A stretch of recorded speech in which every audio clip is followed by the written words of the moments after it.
Инопланетяне, они реально существуют. Я почему стала во времени-то работать? Да потому что мне надоело каждого лично подключать. Сейчас через белое время вообще практически каждый может выйти. Но я за это время, конечно, объехала все обсерватории мира, потому что всегда хочется какого-то подтверждения. Все ли у нас в порядке вообще? Мы не сошли с ума? Я вообще ученый. Я ученый до мозга костей. И если я что-то говорю, я всегда это проверила. Инопланетяне, они реально существуют. Если они среди нас ходят такие же, значит, как люди, нет, такого нет. А вот в каждом человеке может жить часть инопланетянина. Ну а дальше, когда я разработала уже белое время, через луч планеты, сейчас каждому можно дать подключение к этому разуму. И он через белое время сам подключается. А насколько он полезен будет этой планете или тем видам разума, это уже черное время. То есть я почему стала во времени-то работать? Да потому что мне надоело каждого лично подключать. Мне сначала-то я вообще выслушивала. Ой, а сколько мне тетрадей приносили с этими видами разума, общения. Приходит один человек, приносит вот такую тетрадь, приносит, у него там 1, 1, 1, 1, 2, 2, 2, 2, 2, 2. И он мне говорит, а расшифруйте, пожалуйста, что это такое. Я говорю, это все очень просто, ты не доучился в 1 классе. Они, конечно, обижались на меня многие, но мне столько всего, вот у меня просто... Все было завалено этими инопланетными контактами, потому что люди очень хотели. Все ли могли выходить? Ну вот сейчас через белое время вообще практически каждый может выйти. На какую планету? Ну, во всяком случае, на планеты Солнечной системы могут выйти, ну и другие экзопланеты. Но я за это время, конечно, объехала все обсерватории мира, и мне очень интересовала тема именно экзопланет. То есть есть ли планеты, которые похожи на Землю? Но мне даже не обязательно планеты похожи на Землю. Просто нам легче воспринимать похожих на нас, но это не так. Конечно, к Ванге мы тоже слетали. То есть о Ванге тоже мне часто задают вопрос. Ну как же было не слетать на то место, где Ванга? Поскольку она работала через Вамфим, она работала через Трою, а именно так представились первые инопланетные разумы, которые я писала потом в «Звездном конспекте». Именно так они представились, когда шли через того мальчика и после того объекта, который пролетел и был таким ярким. И когда я у Ванги все это услышала, конечно, я была очень счастлива.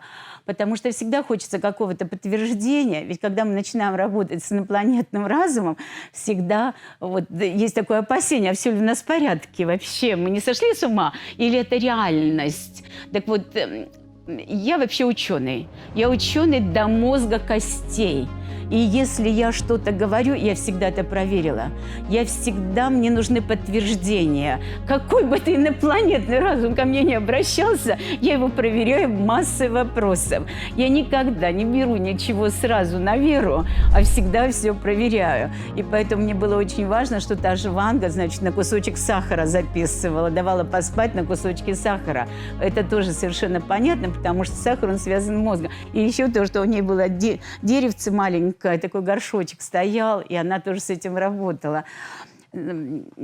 И когда я там была, вот возле ее маленького храма, который она смогла себе построить, ее могила, и вдруг на этой могиле появляется половик. Кто-то его расстилает, причем вот мы только зашли в этот ее храм, выходим, а расстелили этот половик, какие-то носки положили вязаные.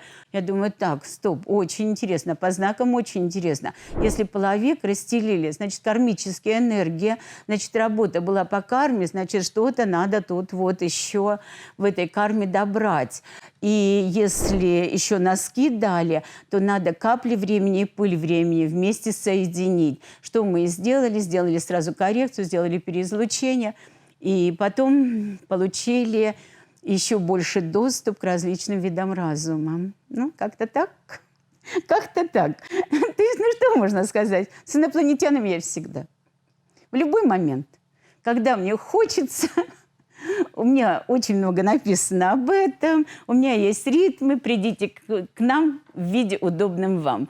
Я с других людей с этим знакомлю. Когда-то, ой, представляете, я когда проводила первый Радаст, это был еще 90-й год, май 90-го года, и я тут сказала: так, дорогие мои, сегодня к нам прилетит летающая тарелка.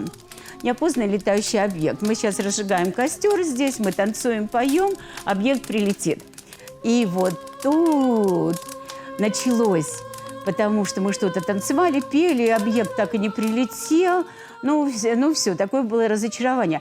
И вдруг на следующий день ко мне прибегают журналисты. Оказывается, они нафотографировали неопознанный летающий объект и спросили меня: а как вы к нему относитесь? Я говорю: как я к нему могу относиться? Я его создала, так к нему отношусь, как к своему творению. Ну, очень много у меня было таких встреч интересных. А как без этого? Если ты во времени, значит, разум инопланетный с тобой, значит, инопланетяне тоже с тобой. И я еще могу сказать, что в каждого человека можно поселить часть инопланетянина. И если ему хочется работать с другими планетами, с другими видами материи, с другими формами существования, то через желудочки мозга это всегда можно делать. Что я и делаю. С большим удовольствием и наслаждением. И всем нравится, потому что это всегда расширяет наши возможности. И из времени смотреть на это очень приятно. Ну, а еще фильм целый же у нас заснят, называется он «Звездный конспект». То есть его всегда можно посмотреть, потому что вначале я, конечно, работала только с мужчинами. Я вначале подключала только мужчин, потому что я считала, что мужчины не искажают информацию, что мужчины и мальчики, они передадут то, что им сказали. В отличие от девочек. Потому что девочки могут еще что-то напридумывать. У них же две кривые внутри мозга. Поэтому девочек не подключала. Потом начала подключать и девочек. Да, еще вот инопланетный разум все время кричал: на Алтай, срочно на Алтай, не отказывайся больше от Алтая. Ну почему ты туда не идешь до сих пор? Ты должна быть на Алтае. Ну и реально, когда мне 40 лет исполнилось ровно, в свой день рождения я была на Алтае, в избушке под Белухой. И, конечно, получила изумительный контакт.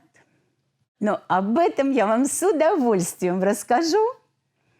Жду вас на своем канале. Подписывайтесь.